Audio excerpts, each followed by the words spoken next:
जय जगन्नाथ सांग मैंने आउ केमी अच्छा निहाती भाव भल थे आ भलरे ही रुहतु। आज आपण मानक एमती गोटे गाँ विषय कहबी ना जी जे निजर एक स्वतंत्र परिचय बनई लोक मन में से गाँ हूँ जाजपुर बिंझारपुर भितर थिबा रामचंद्रपुर गाँ।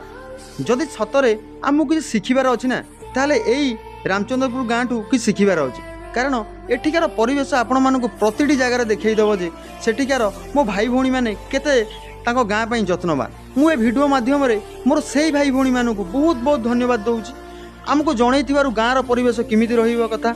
जदि से गाँरु मोर को भाई भौणी मैंने ए भिडियोटी देखुचंती ना गला बेले गोटे मीठा कमेंट करने को जमा ही भूलिबेनि। जय श्री जगन्नाथ।